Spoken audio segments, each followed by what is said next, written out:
Class শেষে বাইরে যাওয়াই শ্রেয়। এই guys, from nothing to everything সিরিজের এটা থার্ড দিন। আমি আমার বড় ভাইয়াদের সাথে একবারে বাইরে বের হওয়ার জন্য রওনা দিলাম। আমরা প্রথমে ডিসাইড করতে পারতেছিলাম না কই যাব। তারপর আমরা ভাবলাম যে সেনাবাহিনীর একটা পার্ক আছে, আমার এক্স্যাক্টলি মনে নাই পার্কের নাম, ওই পার্কে আমরা যাব। ক্যামেরা দেখে সবাইকে হাই দিতে বলে আমার বন্ধু একজন হাই দিয়ে দিছে, কিন্তু আর একজন কল দেখাইছে যে আমারে কল করো যদি কোনো প্রবলেম থাকে।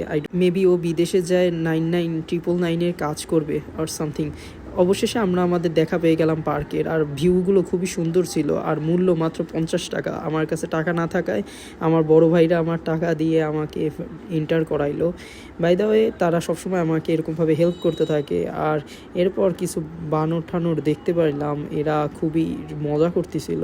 অ্যান্ড কিছু কিউট র্যাবিট দেখতে পাইলাম। বাই দ্য ওয়ে, আমি এইখানে গেছিলাম শুধুমাত্র আমার অ্যানিমেলসের নতুন নতুন নাম জানার জন্য। মেবি এটা বিদেশে লাগবে। বাই দ্য ওয়ে, আমি আমার একটা নতুন ভাল্লুক দেখতে পারলাম, আমার না আর একজনের, সরি। আমার বন্ধু এখানে ফাউ কথা বলতেছিল, কি বলতেছিল বুঝতে না পেরে আমি আর আমার ফ্রেন্ড দুইজনে মিলে ওর ফটোশ্যুটের জন্য চলে গেলাম একটা নির্জন রাস্তায়। একটা ভাইয়া ছিল আমার সাথে যে ক্যামেরার সামনে আসতে চাইতেছিল না, কিন্তু তার অসুস্থতার জন্য আমরা সবাই মিলে খাবার নিয়ে যাইতেছিলাম তার জন্য।